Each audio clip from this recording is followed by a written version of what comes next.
Welcome to clue today news.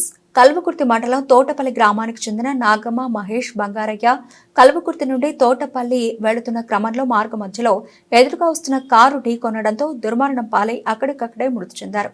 మరొకరికి తలకు తీవ్ర గాయాలు, కాలు విరిగి శరీరానికి గాయాలై హైదరాబాద్లోని వెల్నెస్ ఆసుపత్రిలో చికిత్స పొందుతూ ప్రాణాపాయ స్థితిలో ఉన్నారని కల్వకుర్తి మాజీ ఎమ్మెల్యే గుర్క జైపాల్ యాదవ్ అన్నారు. వారి కుటుంబాలను పరామర్శించి 15,000 రూపాయలు ఆర్థిక సహాయం చేశారు. వారి కుటుంబాలకు పార్టీ తరఫున అండగా ఉంటామని తెలిపారు. వీరందరూ నిరుపేద అణగారిన దళిత కుటుంబాలకు చెందిన వారిని వీరి కోసం ప్రభుత్వం పట్టించుకోకుండా నిర్లక్ష్యంగా వ్యవహరిస్తోందని అన్నారు. ప్రమాదం జరిగి 2 రోజులైనా అధికారులు పట్టించుకోవడం లేదన్నారు. ప్రమాదానికి కారకులైన వారిని పిలిపించి పోలీసుల, పెద్దల, నాయకుల, బాధితుల సమక్షంలో మాట్లాడి పరిష్కరించాలని కోరారు. ప్రభుత్వం వారి కుటుంబాలకు ఆర్థిక సహాయం చేసి జీవనోపాధి కల్పించాలని ఆయన అన్నారు. బీఆర్ఎస్ పార్టీ నాయకులతో మాట్లాడి వారి కుటుంబాలకు అండగా ఉంటామని జైపాల్ యాదవ్ తెలిపారు. సంక్రాంతి పండుగ రోజు కల్వకుర్తి మండలంలో ఒక దురదృష్టకరమైన రోడ్ యాక్సిడెంట్ జరిగింది. టర్నికల్ సమీపంలో యాక్సిడెంట్ జరిగింది. తోటపల్లికి సంబంధించినటువంటి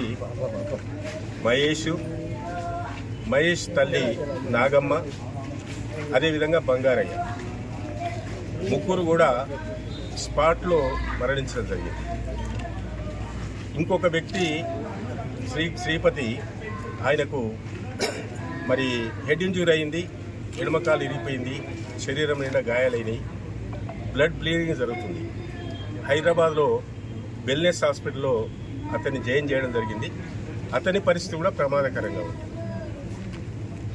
ఈ యాక్సిడెంట్కి సంబంధించినటువంటి వివరాలు తెలిసినప్పటికీ కూడా కొంతమంది రాజకీయ నాయకులు, అధికారులు కూడా నిర్లక్ష్యం వల్ల ఈరోజు అట్టడుగున ఉన్నటువంటి అణగారిన కులము, ఒక దళిత కులాలకు సంబంధించినటువంటి పేదలు, నిరుపేదలు, వ్యవసాయ కూలీలు రెక్కాడితే కానీ దొక్కాడదనే విషయంలో కనికరం లేకుండా, ఇంత దయ లేకుండా, మానవత్వం లేకుండా బజార్న పడేసి వెళ్ళిపోవడం జరిగింది.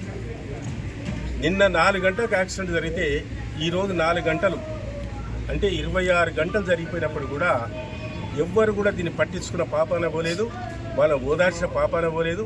వారి కుటుంబాలు ఆదుకోవాలని చెప్పి ఆలోచన కూడా లేకుండా నిరంకుశంగా ఈరోజు ఆలోచిస్తున్నటువంటి ఈరోజు ఈ నాయకత్వం ఏ విధంగా ఉందో ఒకసారి అర్థం చేసుకోవాలి.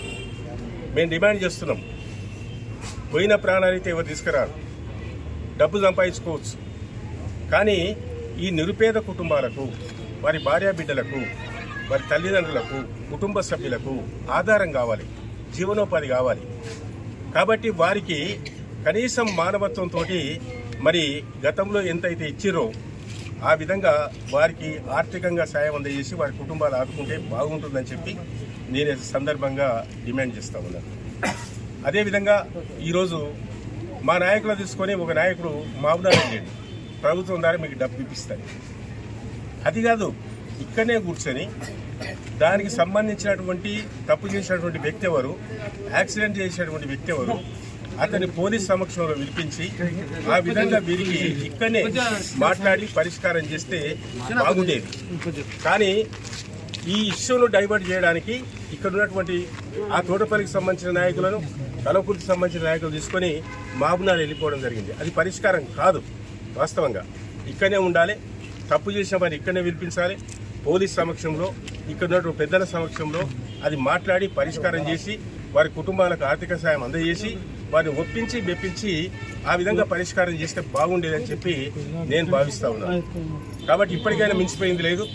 మరి డెడ్ బాడీస్ ఇక్కడనే ఉన్నాయి, 24 గంటలు దాటిపోయింది. మరి రేపటి వరకన్నా ఉదయం 10 గంటల వరకన్నా పరిష్కారం చేసి వాళ్ళ కుటుంబాలు మొత్తం కూడా ఇలా ఆవేదనతో, బాధతోటి, దుఃఖంతో ఉంది. కాబట్టి దాన్ని అర్థం చేసుకొని వారి కుటుంబాలకు రేపు భవిష్యత్తు వాళ్ళు జీవించడానికి కావలసినటువంటి ఆధారాన్ని, జీవనోపాధిని చూయించి ఆ విధంగా ఆదుకుంటే బాగుంటుంది, అందరు హర్షిస్తారనే విషయాన్ని ఈ సందర్భంగా నేను తెలియజేస్తా ఉన్నాను. నేను ఇప్పటికి 2-3 గంటలు అయింది ఇక్కడికి వచ్చి. నేను కూడా అనేక మందికి ఫోన్లు చేసిన, పోలీస్ డిపార్ట్మెంట్తో మాట్లాడినా, తర్వాత వారికి సంబంధించిన సంబంధికులతో మాట్లాడినా, వారి రిలేటివ్తో మాట్లాడినా, కానీ ఒక్కరు కూడా కదులుతాడు, మేలుతాడు.